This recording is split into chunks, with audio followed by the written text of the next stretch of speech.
नमस्कार दोस्तों, मैं आपका मोटिवेशनल दोस्त डॉक्टर अमित कुमार।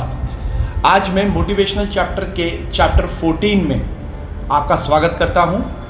चैप्टर 14 जो मैं लेके आया हूं वो है समय खरीदना सीखें। 1 इंच सोने से भी 1 इंच समय नहीं खरीदा जा सकता। चीनी सूक्ति। आपके लिए कौन सी चीज़ ज़्यादा महत्वपूर्ण है, समय या धन? आप इन दोनों में से किसी को बचाने के लिए ज़्यादा कोशिश करते होंगे। आप पैसेंजर ट्रेन से यात्रा करते हैं या सुपरफास्ट ट्रेन से?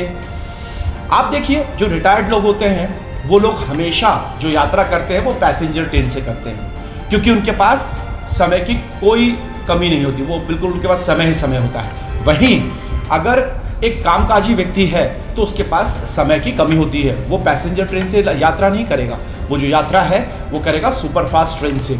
अब इसमें हम ये देखते हैं कि यहाँ पर समय की कमी हम देख रहे हैं। समय की कमी किस तरह से कि एक ऐसा व्यक्ति है कि जिसके पास बहुत काम है, एक ऐसा व्यक्ति है जिसके पास काम ही नहीं है, तो वो अपने समय को बचाने के लिए वो समय को खरीद रहा है। और बहुत ज़्यादा कामकाजी व्यक्ति है तो वो हवाई जहाज का यूज़ करेगा।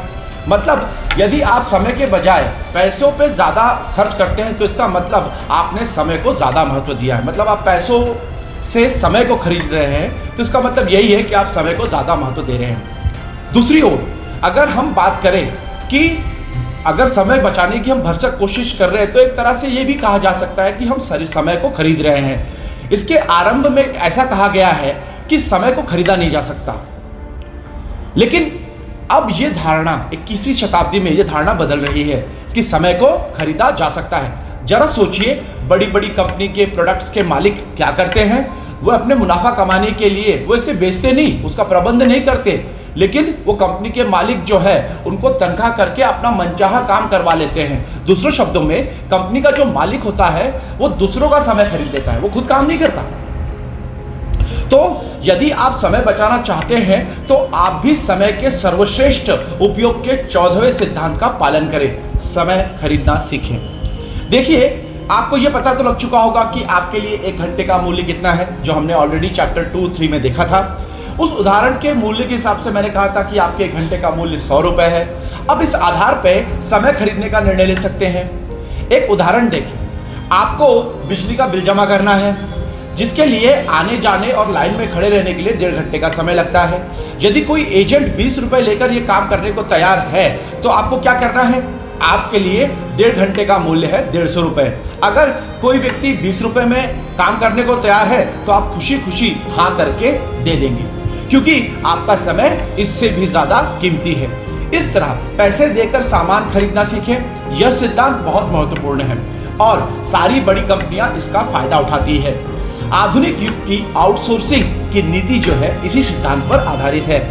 अमेरिका की कंपनियां जो होती है वो पैसा देकर अपने भारत की कंपनियों में सस्ते काम करवाती है और अपना कीमती समय जो है वो बचाती है। ये डेलीगेटिंग या काम सौंपने का बहुत अच्छा तरीका है। डेलीगेटिंग में आप समय बचाने के लिए महत्वपूर्ण काम अपने अधीनस्थों को सौंपते हैं, जबकि समय खरीदते समय आप यह महत्वपूर्ण काम बाहरी लोगों से करवाते हैं। यदि आप 1 घंटे का मूल्य 100 रुपए है और सामने वाला आपके 1 घंटे का काम 10 रुपए में कर रहा है, तो समझदारी इसी में है कि आप उससे वह काम करवा लें, ताकि आप बचे हुए समय में ज्यादा उपयोगी काम और मूल्यवान काम कर सकें। 19वीं सदी के मशहूर प्रकृति वैज्ञानिक लुइस अगासी को नियमित रूप से भाषण देने के लिए बुलवाया जाता था। एक बार वे कई महत्वपूर्ण काम कर रहे थे, जिसकी वजह से वे उनके पास नहीं जा पाए, भाषण के लिए नहीं जा पाए। ऐसे में जब एक आयोजक ने उन्हें भाषण देने के लिए आमंत्रित किया तो उन्होंने इनकार कर दिया। आयोजक ने जोर देते हुए कहा, भाषण के बदले में वह उन्हें पैसे देंगे। यह सुनकर अगासी आग बबूला हो गए और बोले, पैसे का लालच मुझे मत दीजिए, मैं पैसे कमाने के लिए अपना समय बर्बाद नहीं कर सकता। आत्मनिर्भर लोग को समय खरीदने में बड़ी दिक्कत आती है, क्योंकि वे हर काम खुद करना चाहते हैं। कंजूस लोगों को भी इसमें समस्या आती है, क्योंकि वे पैसे बचाने के चक्कर में खुद ही छोटे छोटे काम करना चाहते हैं, भले ही इस चक्कर में उनके बड़े और ज्यादा महत्वपूर्ण काम हो पाए या ना हो पाए। इसका एक रोचक उदाहरण देखिए। क्या आपने कभी सोचा है कि साड़ी की दुकान पर पुरुष मोलभाव क्यों नहीं करते और महिलाएं घंटों तक मोलभाव क्यों करती हैं?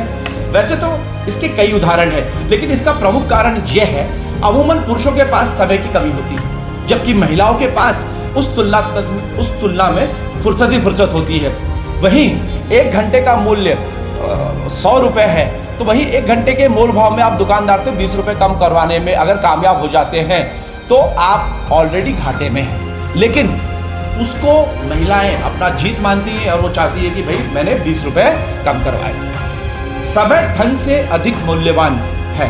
आप अधिक धन तो पा सकते हैं, लेकिन अधिक समय नहीं पा सकते। भगवान ने किसी के साथ नाइंसाफी नहीं की। हर व्यक्ति को 24 घंटा दिया है, चाहे वो रतन टाटा हो या अंबानी हो, अडानी हो या हमारे देश के यशस्वी प्रधानमंत्री हो, सबको 24 घंटा दिया है। और उस 24 घंटे में ही आपको आपके समय का नियोजन करना है। उस समय के नियोजन में आपको ये डिसाइड करना है कि आपको आपके समय का कहाँ यूटिलिटी कैसे आपको यूटिलाइज करनी है। ये मैंने आपको पार्किंसन के 20-80 के सिद्धांत में भी समझाया था कि आप अपने समय का यूटिलाइजेशन प्रॉपर तरीके से, प्रॉपर वे में, प्रॉपर चैनल में जब आप करेंगे तो आपको उसका रिजल्ट बहुत अच्छा मिलेगा। न कि ऐसे कि आप छोटे छोटे कामों को अपने खुद ले लें और बड़े कामों को छोड़ दें। इसीलिए टाइम मैनेजमेंट ये सबसे इंपॉर्टेंट चीज़ है और हमने टाइम मैनेजमेंट के बारे में चीज़ों को जानना और पढ़ना चाहिए। आज के इस टॉपिक में बस इतना ही। मैं आपका अपना दोस्त डॉक्टर अमित कुमार फिर मिलूंगा किसी और नए वीडियो में। तब तक के लिए मुझे आज्ञा दीजिए।